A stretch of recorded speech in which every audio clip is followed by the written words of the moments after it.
오늘 본 말씀을 통해서 승리가 있는 현장, 승리가 있는 현장이라는 제목으로 하나님의 말씀 증거하겠습니다.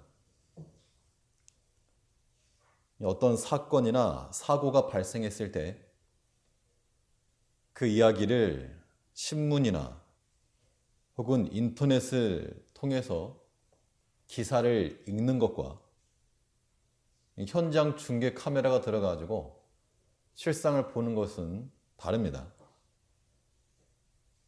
어떤 재난의 현장을 보도할 때도 그런 일이 있었다더라 소식을 들으면 참 안 됐네 그 정도이지만 그 현장을 보게 되면 더 심각해지고 또 카메라로 보는 게 아니라 직접 그 자리에서 보면 더 크게 와닿는 것이 현장감이라고 하는 겁니다.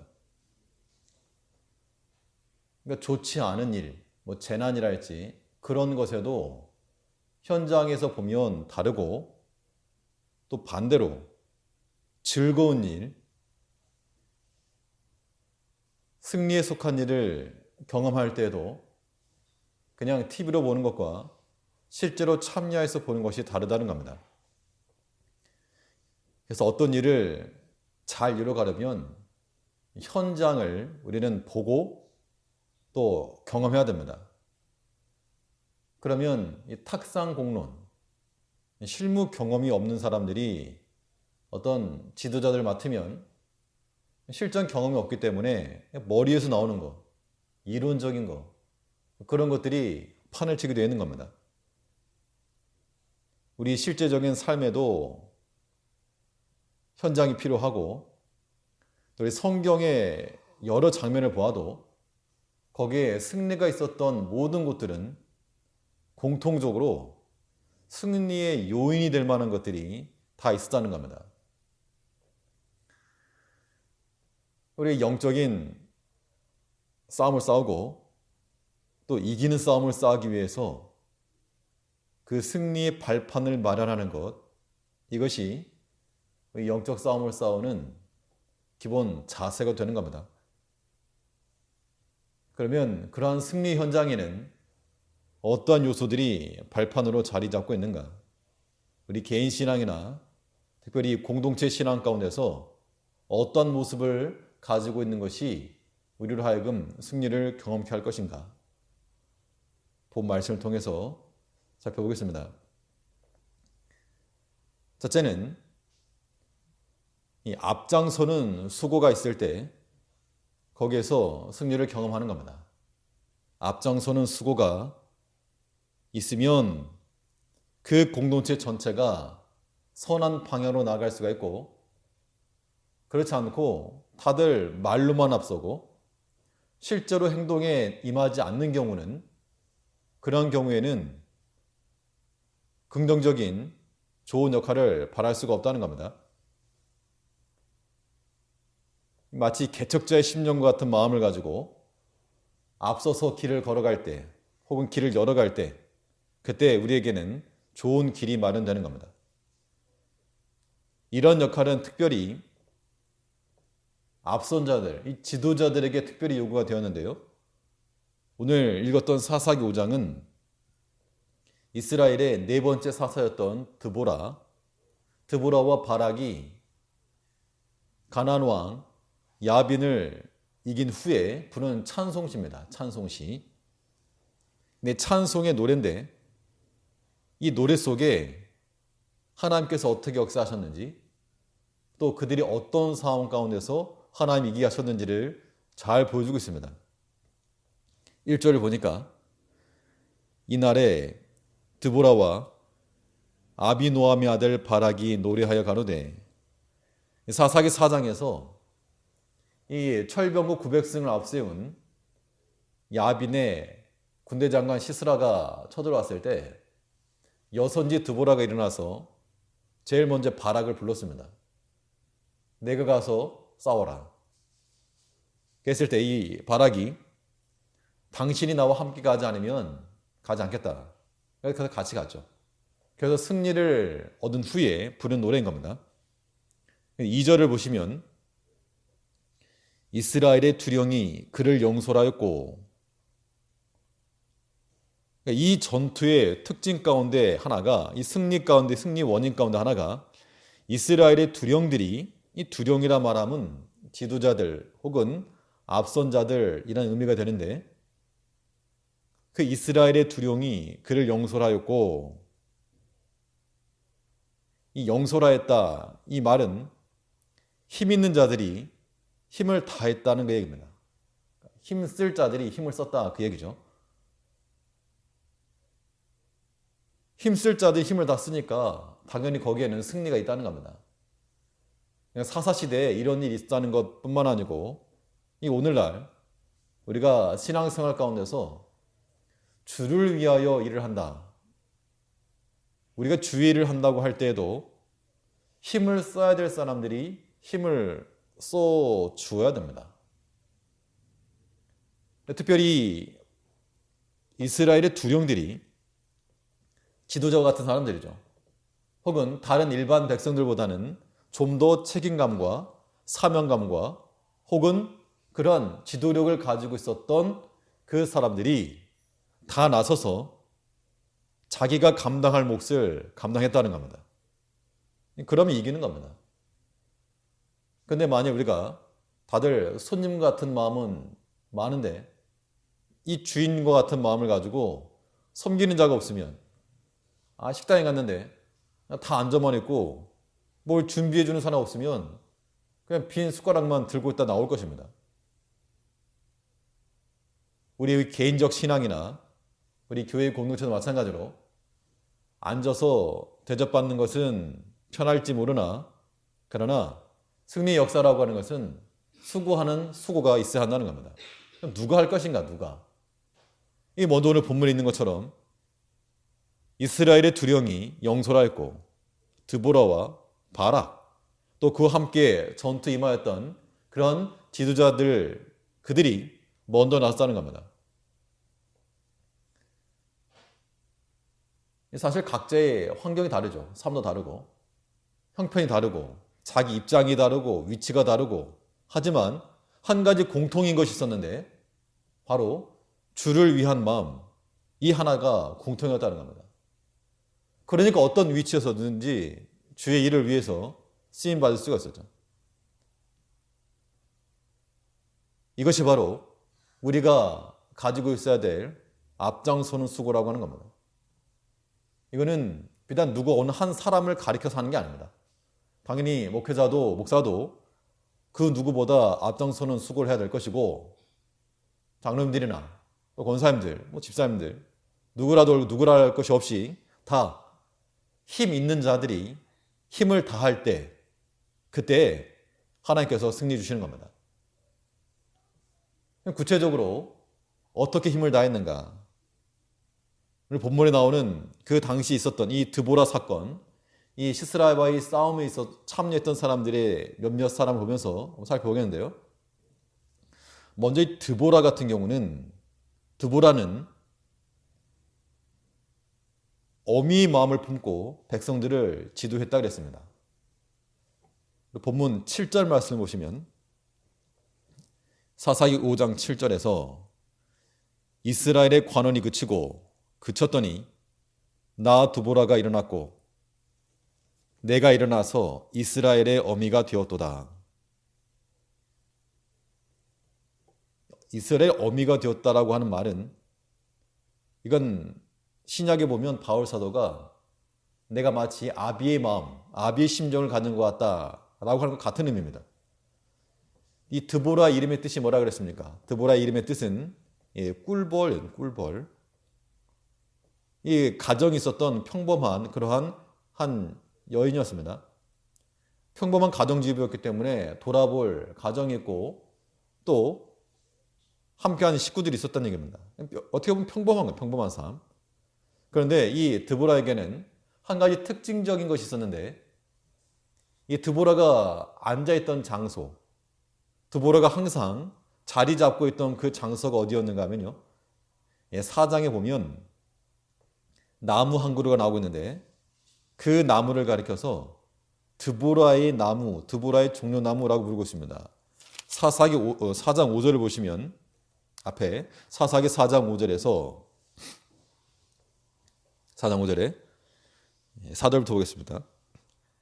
그때 랍비도세 아내 여선지 드보라가 이스라엘의 사사가 되었는데 그는 에브라임 산지 라마와 베델 사이 드보라의 종려나무 아래 거하였고 이스라엘 자손은 그에게 나아가 재판을 받더라. 여기 재판이라고 하는 것은 어떤 시시비비를 가려준 것도 그러하고 마치 모세가 재판석에 앉아가지고 백성들에게 지도를 한 것은 하나님의 뜻을 전해주었다 그 이야기입니다.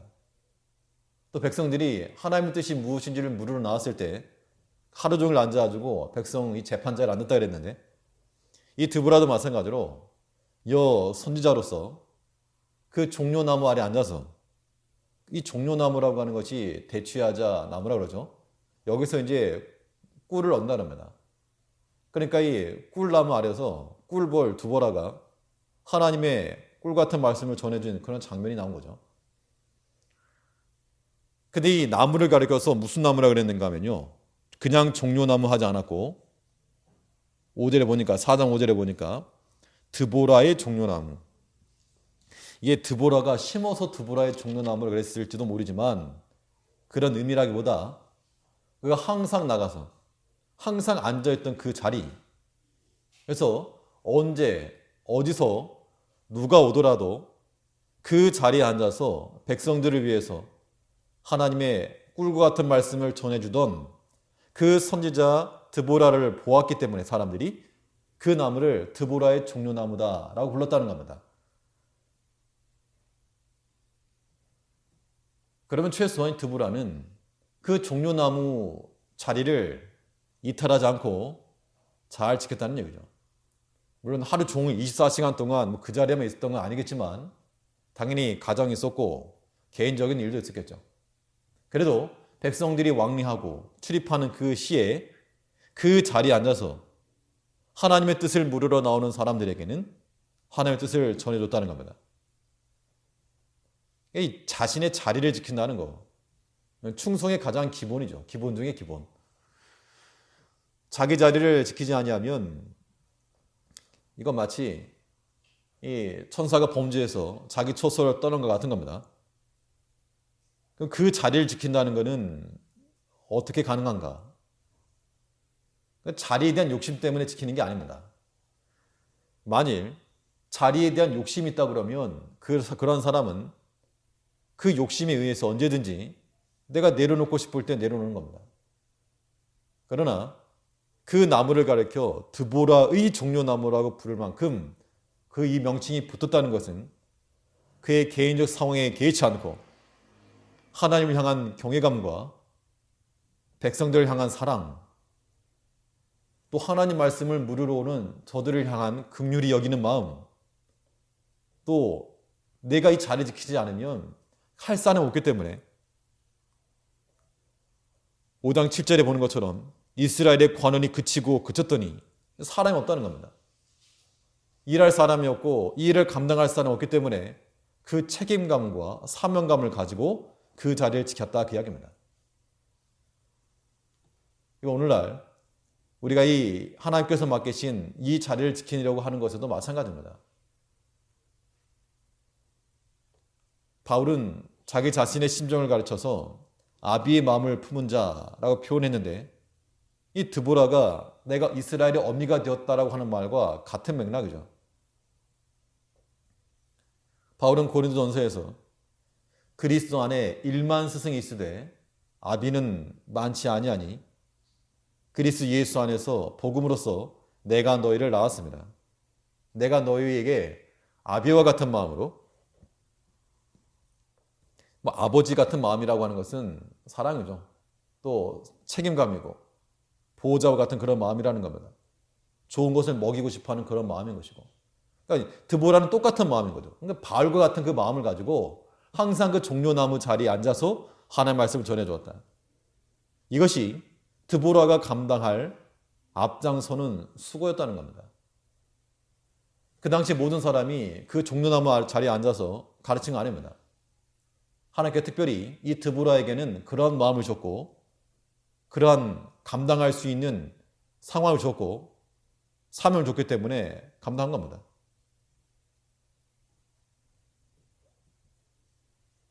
그럼 하나님께서는 나에게는 어떤 마음을 주셨는가? 나에게는 어떤 자리를 주셨는가? 무슨 자리인가 이게 중요한 게 아니고요. 그 자리에 지키고 있는가 그거 중요한 겁니다. 그걸 생각하셔야 돼요. 드보라는 어미의 마음을 품고 백성들을 지도하였고 오늘 노래에 또 한 사람 우리 노래의 원 작사자는 드보라라고 한다면 바락은 그 노래에 대한 화답이죠. 화답. 그래서 이 드보라와 바락이 노래를 한 건데 이 바락의 경우는 바락은 사람에게 영광을 구하지 않고 주의 일에 참여한 사람이었습니다. 이것도 마찬가지로 앞장서는 수고인 거죠. 이 드보라가 가나안 왕 야빈 그 시스라의 그런 일전을 앞두고 제일 먼저 찾은 사람이 바락이었습니다. 그 당시 군대 장군 같은 역할, 가장 출중한 용사요, 또 하나님을 경외하는 자로 알았던 바락을 불렀다는 겁니다. 그런데 이 바락이 뭐라 그랬는가 하면 오해를 사고 있는 것이 이 4장 7절을 보시니까 사사기 4장 7절에서 내가 야빈의 군대 장관 시스라와 그 병거들과 그 무리를 기손강으로 이끌어 내게 이르게 하고 그를 내 손에 붙이려 하셨느니라. 바락이 그에게 이르되 당신이 나와 함께 가면 내가 가려니와 당신이 나와 함께 가지 아니하면 나는 가지 않겠노라. 이 말씀이 바락이 이 드보라의 치맛자락을 붙잡는 그런 게 아니라 그랬습니다. 왜 그런가 하면 9절에 보면 가로되 내가 반드시 너와 함께 가리라.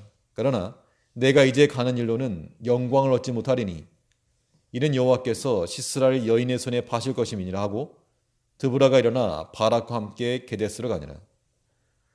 그가 만일 사람이 영광을 구하는 자였다면 아니 군대 장관으로서 어떠한 여인이 시스라를 죽인다 그러면 그건 자존심 상할 일이죠. 그러나 그런 개인의 명예를 먼저 요구하지 않았고 하나님의 사람을 알았던 드보라가 함께 가길 구했다는 겁니다. 이거는 하나님이 함께 하시는 전쟁이라고 하는 믿음으로 행한 겁니다. 결과적으로 이 시스라를 잡는 영광은 이 바락이 얻지 못했지만 그러나 그의 행한 모든 일들에 대해서 성경은 뭐라 평가한다 그랬습니까? 저가 믿음으로 행했다. 그 증거 어디 있습니까? 그 증거는 히브리서 11장에 보면 이 믿음장에서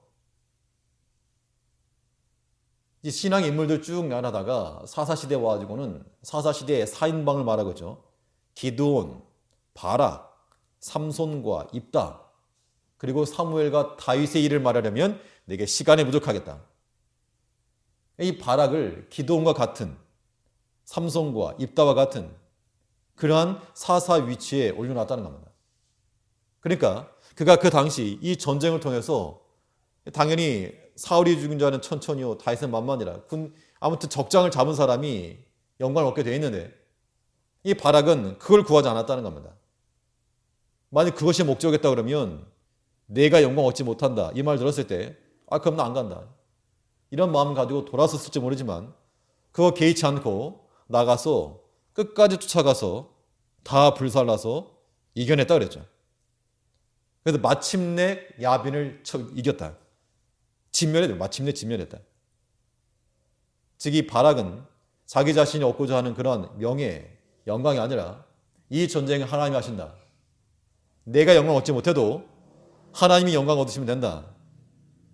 혹은 내가 영광 얻지 못해도 다른 사람이 영광 얻더라도 나 이거 한다. 그 마음을 가졌다는 겁니다. 이것이 좋은 마음인 겁니다.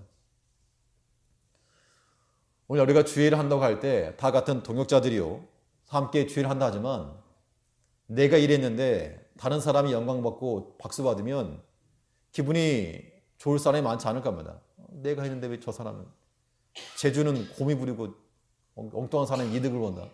그런 마음을 가지기 쉽다는 겁니다. 사람의 마음이 그렇죠. 그러나 그런 마음을 가지고서는 승리를 경험할 수 없다는 겁니다. 바락은 드보라와 함께 하나님이 주신 승리를 노래했던 바락은 자기 자신이 영광을 얻지 못하였으나 그러나 이 믿음의 싸움에 능히 동참하였고 이 사실 드보라가 같이 간다고 해서 그가 칼을 듭니까? 활을 듭니까? 그 여인으로서 뭐 사람과 싸워서 전투력에는 아무 도움도 안 되는데 그럼에도 불구하고 하나님 함께 하시는 전쟁. 이거는 마치 모세가 손을 들면 이스라엘이 이기고 손을 내리면 지름과 똑같았다는 겁니다. 전투 현장에는 여호수아가 나왔죠. 여호수아가 나와 싸웠지만 모세의 손이 들어가고 내려가고 하나님께서 한 전쟁이었다는 겁니다. 그 믿음이 바락에도 있었다 그 이야기죠. 그러므로 우리는 이 바락을 통해서는 사람의 영광을 구하지 말고 우리가 행하는 수고를 또 사람들 다 몰라줍니다. 어떻게 합니까? 일거수일투족 다 감찰하지 않는 이상 우리 행하는 수고를 다 몰라줄 수 있다는 얘기입니다. 그럼 그럴 때마다 내가 이만큼 했는데 왜 몰라주는가? 그렇게 항변할 필요도 없는 거죠. 그런 마음을 가지면 이 바락과는 반대되는 길을 걷는 겁니다. 그런 마음으로는 마음의 승리를 얻기 어려운 겁니다. 하나님 아시는. 사사시대에 기록된 것이 히브리서에 가서 하나님 그 믿음 인정해 주지 않았습니까? 우리가 이 땅에 생각하는 모든 주의 일들이 지금 당장 박수받고 잘했다 이런 말 드리려고 하는 것이 아니고 주 앞에서 잘하였도다 착하고 충성된 종아 이러한 판단을 받는 것으로도 만족한다면 얼마든지 우리는 앞장서서 수고할 수 있는 겁니다. 누가 몰라줘도 하는 겁니다. 근데 그런 마음을 가지고 행하면요 몰라줄 수가 없어요. 다 알게 돼 있습니다. 되게 영광인 겁니다. 자기를 위해서 일하는 자들은 그 자리 얼마든지 쉽게 일어날 수 있습니다.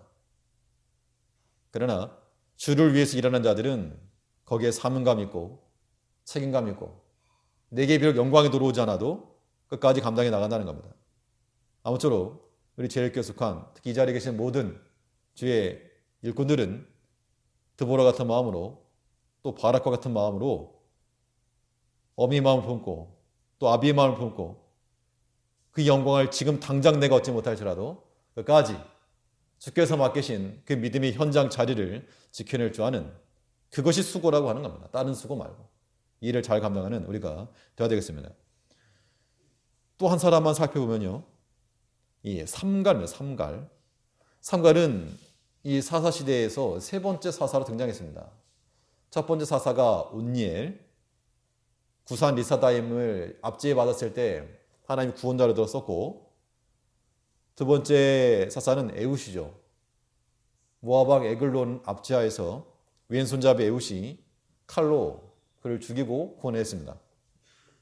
세 번째 사사가 삼갈이었는데 삼갈의 수고는 무엇이었는가 하면 특별히 내세울 것 없는 것으로 충성했다는 겁니다. 우리는 보통 뭔가 충성하려면 뭐 돈이 있거나 건강하거나 아니면 뭐 가진 게 있거나 배웠거나 이런 것들을 생각하기 쉽지만 삼갈 같은 경우를 보면 뭐 특별한 게 없다는 겁니다. 자랑할 만한 것도 없고 내세울 만한 것도 없는 하나님께서 이 삼갈을 쓰셨을 때 무기는 소모는 막대기 하나를 가지고 600명을 대적하게 하셨다 그랬다는 겁니다. 에우처럼 멋진 칼이라 들고 있으면 좀 폼이라 날 텐데 그냥 막대기, 소모는 막대기 누구라도 들 수 있는 건 누구라도. 결국 우리는 바른 마음과 바른 태도를 가지면 얼마든지 주 앞에 쓰임 받는 겁니다. 우리의 외적인 조건이 좋아지면 주를 잘 섬기겠습니다. 그런 건 절대 없습니다. 도리어 우리는 약할 때 더 많이 깨닫게 되죠. 그리고 내 기도 가운데도 약할 때 그걸 더 깨달을 수 있는 겁니다. 강할 때도 그렇지만.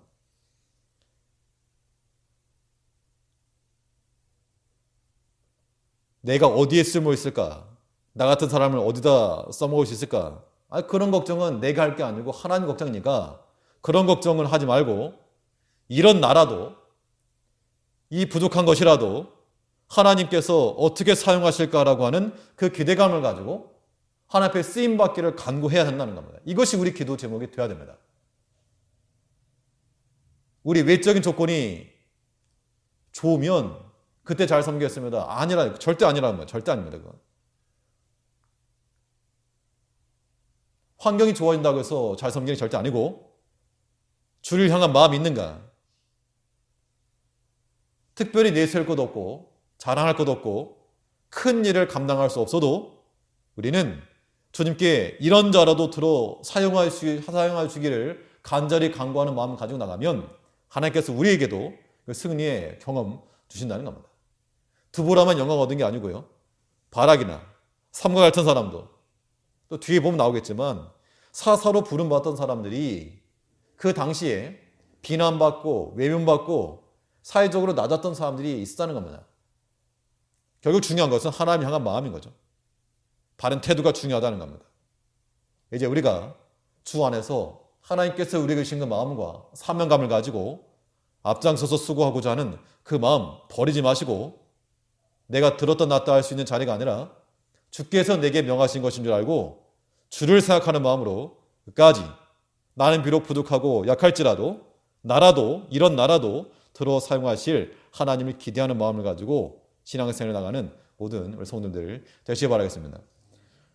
둘째로 이 승리 현장 가운데 어떠한 요소들이 자리 잡고 있는가? 앞장서는 수고가 있다면 두 번째는 즐거운 헌신이 있을 때 하나님께서 우리로 하여금 승리케 하신다는 겁니다. 앞장서는 수고는 백성의 지도자들이 그랬다면 이 즐거운 헌신은 백성들이 했다라고 본문에서 말하고 있습니다. 본문 2절 말씀 보니까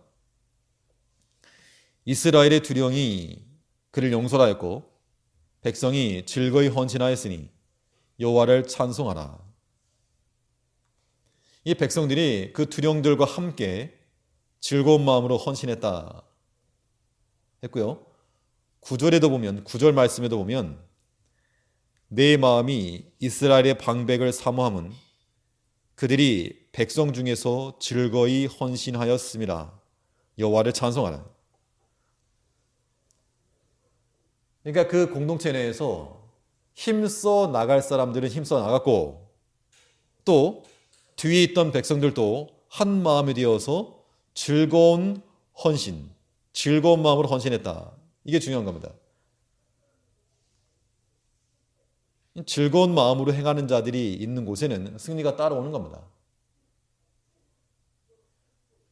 우리가 주의를 행함에 있어서도 자원하는 마음, 인색하지 않는 마음, 또 기쁨을 하는 마음, 이것이 무엇보다 필요한 겁니다. 이게 제일 중요한 거예요. 뭘 하라고 했는데 인상 쓰면서 하는 그런 경우들을 보시면 기쁨이 없죠.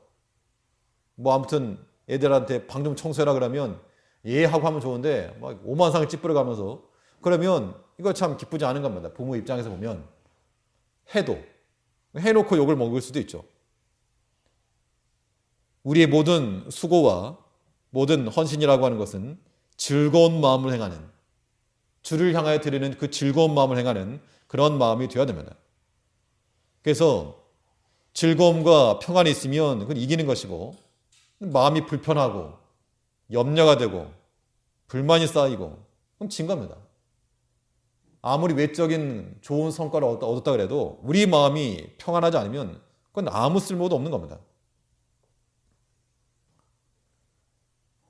우리가 주의 일을 이룰 때 우리는 어떤 일이나 어떤 사건을 당할지라도 우리 마음의 평안과 즐거움 뺏기지 않아야 되겠습니다. 이게 영적 싸움인 거예요.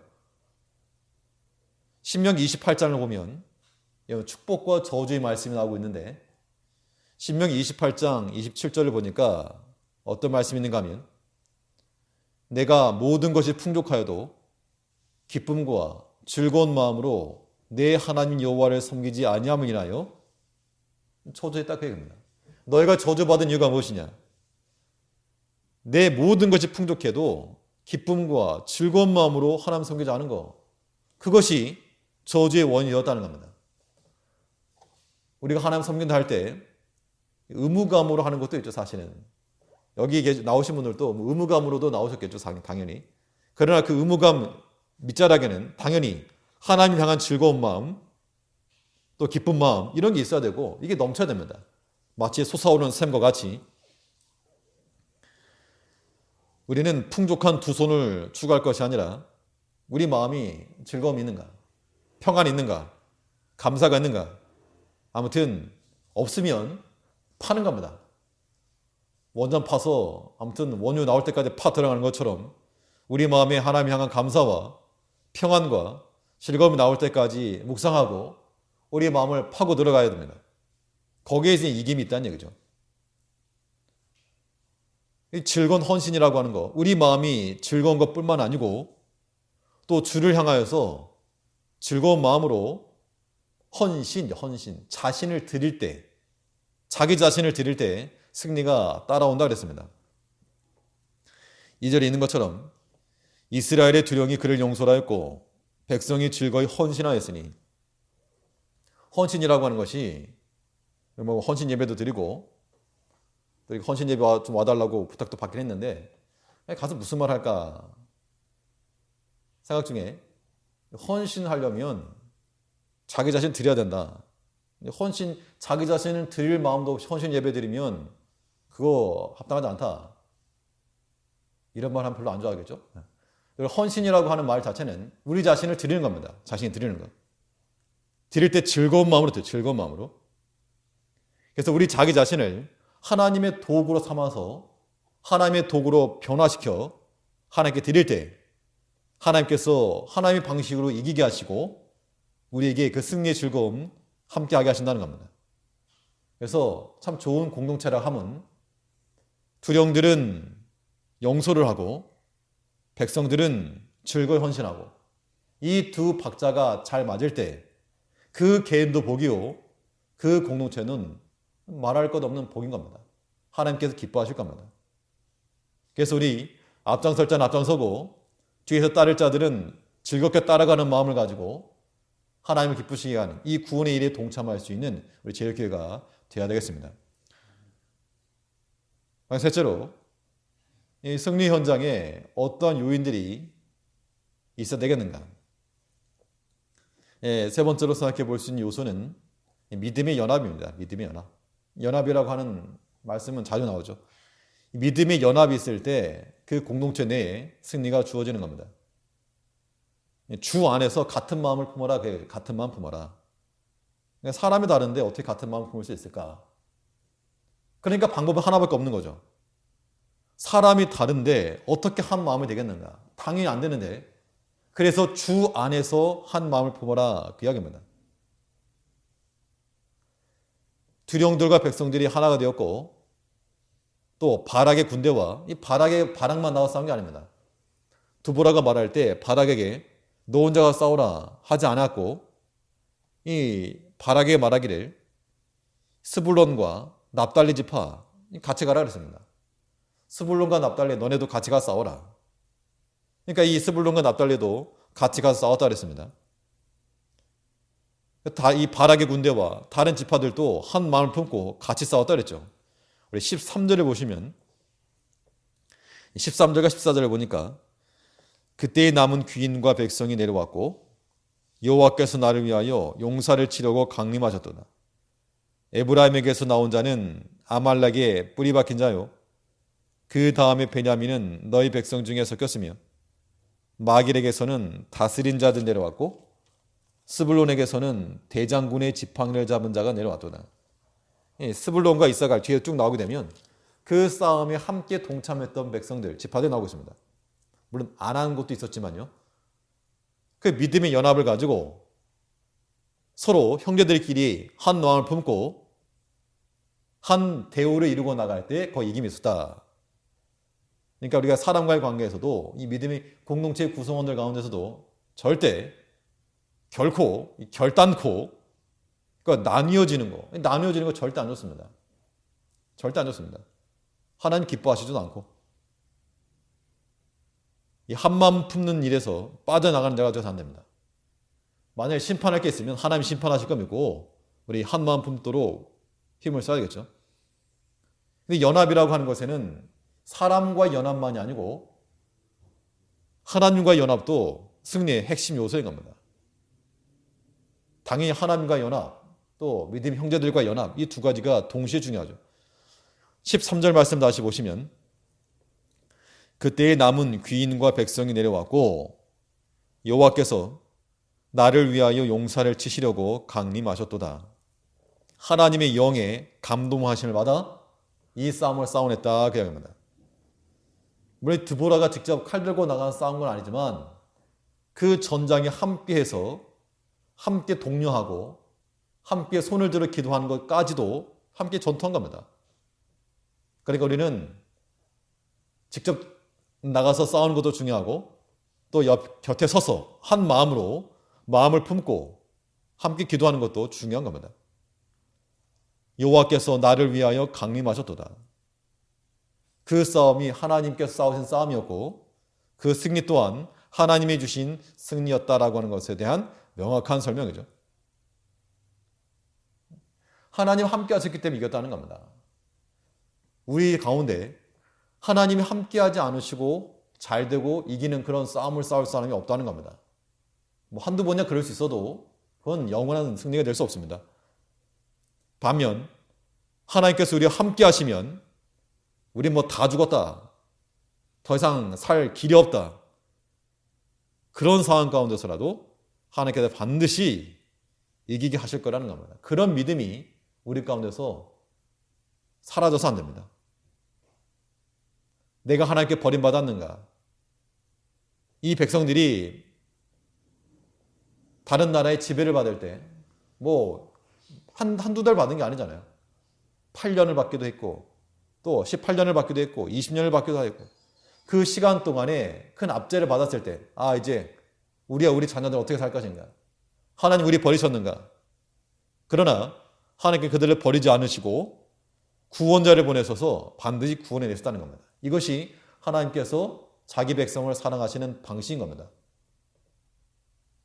우리 마음은 아무 고통 없이 평탄한 길을 원할지라도 하나님 그렇지 않으시다는 거예요.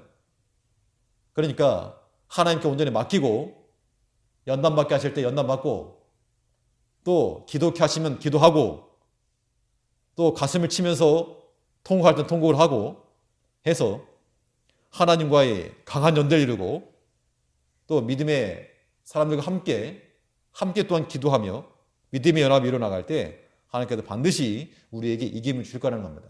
그 믿음을 가지고 나가는 자들에게는 승리가 있고 이 믿음 없으면 계속 지고 말 것입니다. 오늘 본 말씀 있는 대로 이 승리가 있는 곳에는 힘을 써서 행하는 수고하는 사람들의 수고가 있고 또 즐거운 마음으로 주를 향하여 드리는 그런 헌신이 있고 하나님과 또 믿음의 형제들과 함께 이 믿음의 연합이 있는 줄 알고 이러한 모습들이 우리 개인과 또 가정과 교회에 충만하여서 우리도 하나님의 구원하심으로 인해서 찬송이 넘쳐나는 그런 삶을 사는 우리가 되야 될 줄 압니다. 기도하겠습니다.